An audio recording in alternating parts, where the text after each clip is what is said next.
ഗുരുവായൂരപ്പനെ ഞാൻ വിളിക്കുക എന്തെന്നാ ഭഗവതി എന്നാ വിളിക്കുക. കാരണം എനിക്ക് ഭഗവതിയേ ഉള്ളൂ, അവിടെ കണ്ണനില്ല. കാരണം സഷാൽ കണ്ണൻ സഷാൽ കാളിയാണ്.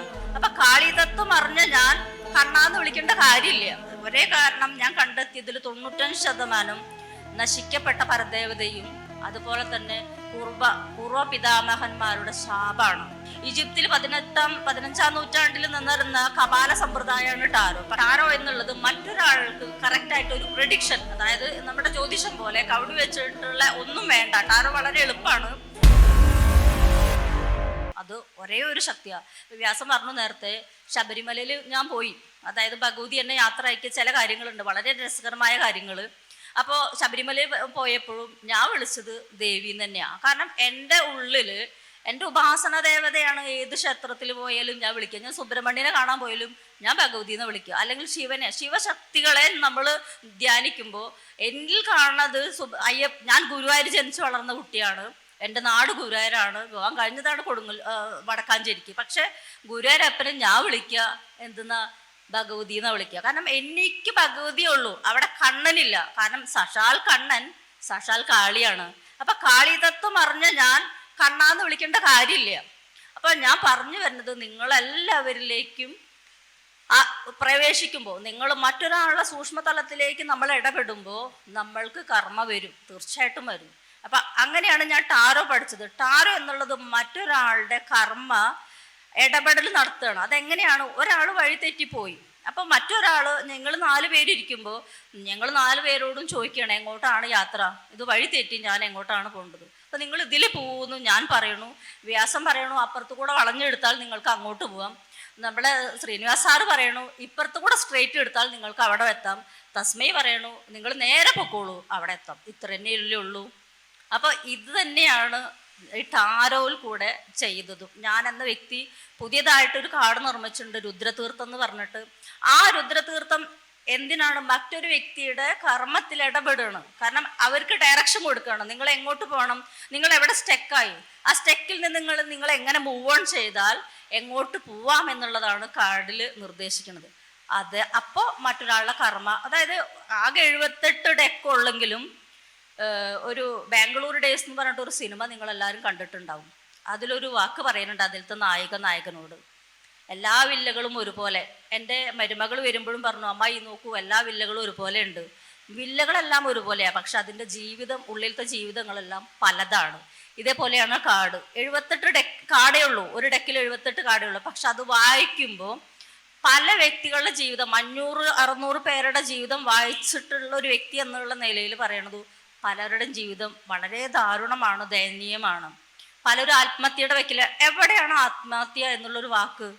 നമുക്ക് ബലമില്ലാണ്ടാവുമ്പോഴാണ്. അപ്പം അതിന് വേണ്ടിയിട്ടാണ് തസ്മീനെ പോലത്തെ ഗുരുവര്യന്മാർ നിങ്ങളൊക്കെ ധ്യാനം പഠിപ്പിക്കണത്.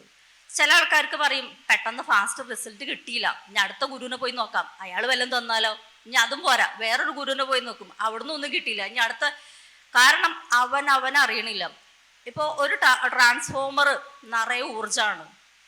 ആ ഊർജം എങ്ങനെയാണ് പ്രൊഡ്യൂസ് ചെയ്യാന്നുള്ളത് ആ KCBയിലുള്ള ഒരു ഉദ്യോഗസ്ഥനെ അറിയുള്ളൂ, നമുക്കറിയില്ലല്ലോ, അല്ലെങ്കിൽ ഒരു എഞ്ചിനീയർക്ക് അറിയുള്ളൂ.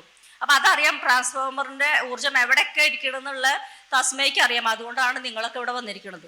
ഇതേപോലെ തന്നെയാണ് പ്രശ്നം. നമ്മളുടെ പോയിന്റുകൾ എവിടെയാണ് അത് കറക്റ്റായിട്ട് കേന്ദ്രീകരിക്കേണ്ടത്, അതെങ്ങനെയാണ് പ്രൊഡ്യൂസ് ചെയ്യേണ്ടതെന്ന് അറിയാണ്ടിരിക്കുമ്പോഴാണ് നമ്മളിലേക്ക് പ്രശ്നങ്ങൾ വരുന്നത്.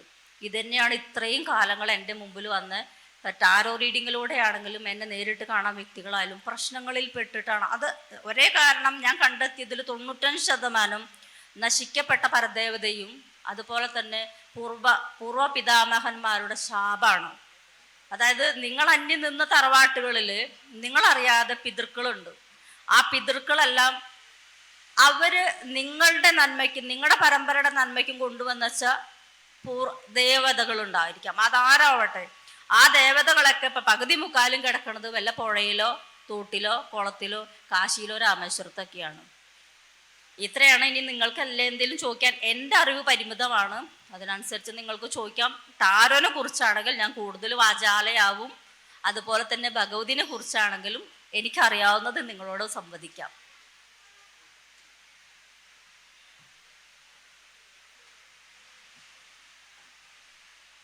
എന്തേലും ചോദിക്കാണ്ടോ? ടാരോ എന്നുള്ളത് പാശ്ചാത്യ ജ്യോതിഷമാണ്. നമ്മൾക്ക് കേട്ടുകേൾവില്ല, വളരെ പരിമിതമായ ഒരു അറിവാണ് ടാരോനെ കുറിച്ചുള്ളൂ. ടാരോ എന്നുള്ളത് മറ്റൊരാൾക്ക് കറക്റ്റായിട്ട് ഒരു പ്രഡിക്ഷൻ, അതായത് നമ്മുടെ ജ്യോതിഷം പോലെ കവിടി വെച്ചിട്ടുള്ള ഒന്നും വേണ്ട. ടാരോ വളരെ എളുപ്പമാണ്.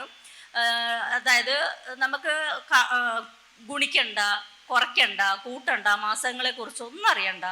ഒരു കാർഡിലേക്ക് നമ്മുടെ ബോഡിയിലുള്ള എനർജി യൂണിവേഴ്സിൽ നിന്ന് എടുക്കാൻ തയ്യാറായാൽ ആ കാർഡ് നമുക്ക് തരും. നമ്മുടെ മുമ്പിൽ കാണുക പോലും വേണ്ട. ഞാനൊന്നും ഒരിക്കലും ഒരാൾക്ക് ഗൂഗിൾ മീറ്റ് വീഡിയോ കോൾ ചെയ്യാറില്ല. കാരണം എനിക്ക് അവരെ കാണേണ്ട ആവശ്യമില്ല. കാരണം എനിക്ക് അവരെ എനർജി ആ സ്പോട്ടിൽ കണക്റ്റ് ആവും. അവരുടെ കാര്യങ്ങൾ കൃത്യമായിട്ട് എനിക്ക് പറയാൻ കഴിയും. പലരും എൻ്റെ റീഡിംഗ് എടുത്ത ആൾക്കാരും ഇവിടെ ഉണ്ടെന്ന് ഞാൻ അറിഞ്ഞു, എന്നെ കാണാൻ വന്നവരും ഇവിടെ ഉണ്ടെന്ന് ഞാൻ അറിഞ്ഞു. അപ്പോൾ നമുക്ക് ഒരാളെ കാണുക പോലും വേണ്ട ടാരോയ്ക്ക്. ടാരോ ഞാൻ പഠിച്ചത് എൻ്റെ ജീവിതാനുഭവമാണ്. ജീവിതാനുഭവമുള്ള ഒരാൾക്ക് ടാരോ നന്നായി വായിച്ചു കൊടുക്കാൻ പറ്റുള്ളൂ എന്നാണ് ഞാൻ അതിൽ നിന്ന് മനസ്സിലാക്കിയത്. അതുകൂടാതെ ടാരോ ഞാൻ പഠിപ്പിക്കുന്നുണ്ട്. നമുക്ക് 2 ബാച്ച് നല്ല രീതിയിൽ നടക്കുന്നുണ്ട്. ടാരോ അതിബൃഹത്തായ പാശ്ചാത്യ ജ്യോതിഷാണെന്ന് തെറ്റിദ്ധരിക്കപ്പെട്ടെങ്കിലും നേരത്തെ ഇവരെല്ലാവരും പറഞ്ഞ പോലെ നമ്മുടെ ഇവിടെ നിന്ന്, ഭാരതത്തിൽ നിന്ന് അങ്ങ് വിദേശത്തേക്ക് പോയിട്ട് വിദേശത്ത് നിന്ന് പ്രൊഡ്യൂസ് ചെയ്തൊരു സാധനമാണ്. ഈജിപ്തിൽ 15ാം നൂറ്റാണ്ടിൽ നിന്നിരുന്ന കപാല സമ്പ്രദായമാണ് ടാരോ. പക്ഷേ അത് നമ്മുടെ ഈ നാട്ടിൽ നിന്ന്, നമ്മുടെ മഹത്തായ സനാതന ധർമ്മത്തിൽ നിന്ന് പോയിട്ട് പിന്നീട് അത് പാശ്ചാത്യ ജ്യോതിഷമായി മാറിയതാണ് ടാറോട്ട് എന്നുള്ള ജ്യോതിഷം. നമസ്തേ. നമസ്തേ. നമുക്കൊരു 5 മിനിറ്റ് ടാരോയെ കുറിച്ച് എന്താണ് സംസാരിക്കാമോ? ഓ, തീർച്ചയായിട്ടും. ഇവിടെ ഇരിക്കുന്നതിൽ ടാരോ ട്രേഡിംഗ് നോക്കുന്ന ആരെങ്കിലും ഉണ്ടോ? ടാരോ എന്താണ്? ടാരോ നമ്മളെ കേരളത്തിനകത്ത് എല്ലാ പേരും ജ്യോതിഷവും തന്ത്രശാസ്ത്രവും വളരെ വിശ്വസിച്ച് ആദരിച്ച് പോകുന്ന ഒരു സമൂഹമാണ് കേരളത്തിനകത്തുള്ളത്, അല്ലേ? അപ്പോൾ ഇവിടെ 2 സ്റ്റേറ്റ്മെന്റ് ഉണ്ടായി. ഞാൻ ഒരിക്കലും ആർഗ്യൂ ചെയ്യുന്നതല്ല. ജനങ്ങൾക്ക് വേണ്ടി, അതായത് കുറച്ചുകൂടി ക്ലാരിറ്റി വേണം ടാരോ എന്ന് പറയുന്നത്. ടാരോ ശരിക്കും പറഞ്ഞതുപോലെ പാശ്ചാത്യ സംസ്കാരം തന്നെയാണ്. ഏറ്റവും കൂടുതൽ യൂറോപ്യൻസ്, നമ്മൾ ഇന്ത്യ വിട്ട് പല രാജ്യങ്ങളിൽ പോകുന്ന സമയത്ത്, ഞാനിത് എന്തുകൊണ്ട് പറയുന്നത് ചോദിച്ചു കഴിഞ്ഞാൽ, ഞാനൊരു റെപ്യൂട്ടഡ് കമ്പനിയുടെ ഒരു CEO ആയിട്ട് വർക്ക് ചെയ്തിട്ടുണ്ടായിരുന്നു വർഷങ്ങൾ കൊണ്ട്. അപ്പോൾ ഈ ഇൻഡസ്ട്രിയിലായിരുന്നു, അതുകൊണ്ടാണ് ഇത് ചോദിക്കുന്നത്. ഇന്ത്യ വിട്ട് പോകുന്ന സമയത്ത് ഏറ്റവും കൂടുതൽ ആൾക്കാർ ഡിപ്പെൻഡ് ചെയ്യുന്നത് ടാരോ ആണ്. ടാരോ ഒരു 78 കോമ്പിനേഷൻസ് ഓഫ് കാർഡ്സ് ആണ്. ഈ cards past, present, future telling concept ആണ്. സോ ജ്യോതിഷത്തിന് മുകളിലാണോ ടാരോ, അല്ലെങ്കിൽ എന്താണ് ടാരോ കൊടുക്കുന്നത്? ടാരോ കൊണ്ട് എല്ലാവർക്കും എല്ലാം ചെയ്യാൻ കഴിയുമോ? ഈ 3 ക്വസ്റ്റ്യൻ ആണുള്ളത്. ഒന്ന് ദയവായി പറയാൻ പറ്റിയാൽ. ഓരോന്നോരോന്ന് ചോദിച്ചാൽ ശരി. എന്താണ് ടാരോ? ടാരോ എന്നുള്ളത് കാർഡ് രൂപത്തിലുള്ള, കാട്ടമാൻസിയുടെ രൂപത്തിലുള്ള ടാരോ.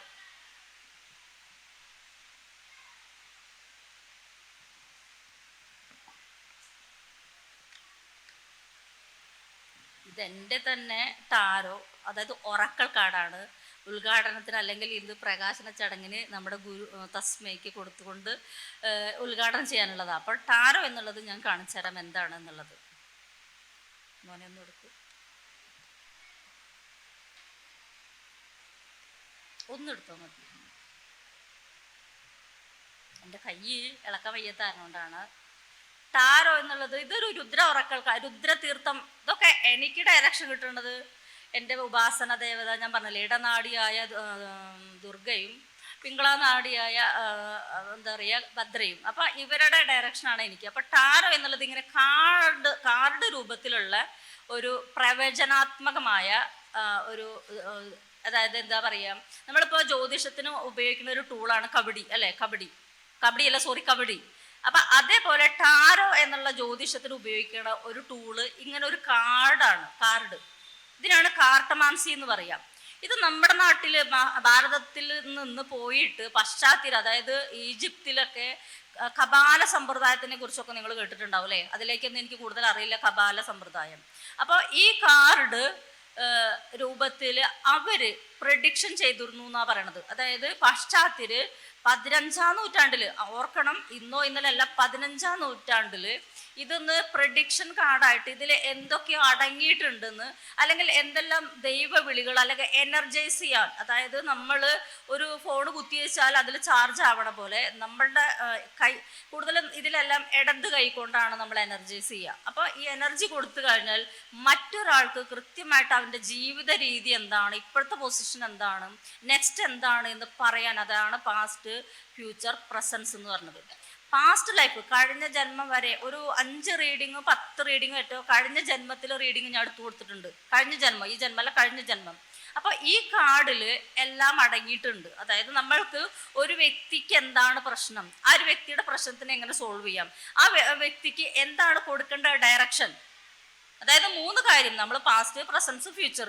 ഇപ്പോഴത്തെ അയാളുടെ സിറ്റുവേഷൻ എന്താണ്, അതിനെങ്ങനെ മറികടക്കാം, അതിൽ നിന്ന് എങ്ങനെ അയാൾക്ക് ഫ്യൂച്ചറിലേക്ക് പോവാമെന്നുള്ള ഡയറക്ഷനാണ് ഇത്. അപ്പം ഇത് കൂടുതലും പറഞ്ഞില്ലേ, തെറ്റിദ്ധരിക്കപ്പെട്ടിട്ടുണ്ട് ഈ കാർഡ്. കാരണം മന്ത്രവാദികൾ അവിടെയൊക്കെ ഡാഗിനി, നമ്മൾ ഈ ലളിതാ സഹസ്രനാമം വായിച്ച ആൾക്കാരെ അറിയാം, ഡാഗിനി, സാഗിനി, രാഗിനി, ലാഗിനി. നമ്മുടെ ഈ ചക്രങ്ങളെ കുറിച്ചുള്ള പഠിച്ചുള്ള ആൾക്കാർക്ക് അറിയാം, ഓരോ ചക്രത്തിൽ ഓരോ ദേവത ഉണ്ട്. രാഗിനി ഉണ്ട്, ലാഗിനി ഉണ്ട്, സാഗിനി ഉണ്ട്, ഡാഗിനി ഉണ്ട്, ഇങ്ങനെ പല ദേവതകളുണ്ട്.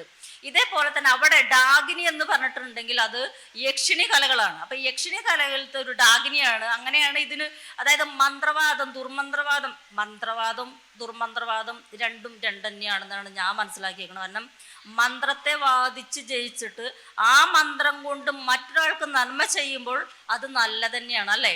അയാൾക്ക് നല്ലൊരു കാര്യം കൊടുക്കുമ്പോൾ ദുർ എന്ന് പറയുമ്പോൾ അതിനെ മാരണം, ഉച്ചാടന, സ്തംഭനം, ഈ 3 വേർഷനിലേക്ക് പോയാൽ അതിനെ ദുർ എന്നും വ്യാഖ്യാനിക്കാം.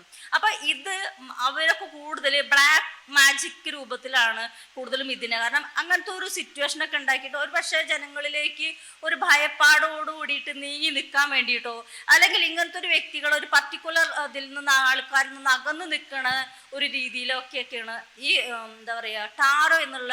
പിന്നെ ഒരു കാര്യം കൂടി ഉണ്ട്, ഈ ടാറോ എന്നുള്ളത് നിസ്സാരമായിട്ട് തള്ളിക്കളയാൻ പറ്റിയൊരു സാധനമല്ല.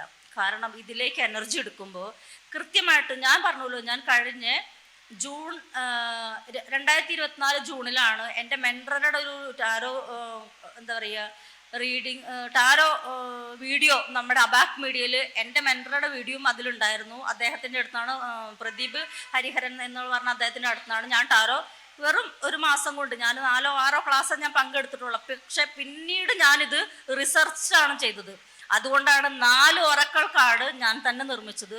1 രുദ്രതീർത്ഥം, 2 രാധാമാധവം, 3 നിവേദ്യം എന്ന പേര്, 4 ആദ, ഹിബ്രു വാക്ക് പ്രകാരം ആദ എന്ന് വെച്ചാൽ ആഭരണം, അതായത് ഗൈഡൻസ് കാർഡ്. ഇങ്ങനെ 4 തരം കാർഡ് ഞാൻ തന്നെ ഉണ്ടാക്കിയത്. ഇതിലേക്ക് ഇറങ്ങി ചെന്നിട്ട് ഇതിലേക്ക് റിസർച്ച് ചെയ്തപ്പോഴാണ് എനിക്കിതിൽ കുറേ, നമ്മൾ കടലിൽ തീരത്ത് നിൽക്കുന്ന ഒരു കുട്ടിയും കടലിൻ്റെ ഉള്ളിലേക്ക് ഇറങ്ങി ചെന്നൊരു കുട്ടിയുടെയും വ്യത്യാസം എനിക്ക് മനസ്സിലായത്. കടൽ തീരത്ത് നിൽക്കുമ്പോൾ കടൽ കുറച്ചിങ്ങനെ ഓളം തള്ളിയിട്ട് ഇങ്ങനെ വരണേ ഒരു കാണാൻ നയനമനോഹരമായ ഒരു കാഴ്ച. പക്ഷേ കടലിൻ്റെ ഉള്ളിലേക്ക് ഇറങ്ങി ചെല്ലുന്ന ഒരു വ്യക്തിയുടെ ഒരു ഇതോട് കൂടിയിട്ടാണ് ഞാൻ ഇതിലേക്ക് ചെന്നത്. അപ്പം ടാരോ എന്നുള്ളത് മറ്റൊരാളുടെ വ്യക്തിയുടെ ജീവിതത്തിലേക്ക് ഇറങ്ങി ചെല്ലാനുള്ള എളുപ്പമായിട്ടുള്ള ഒരു ടൂളാണ്.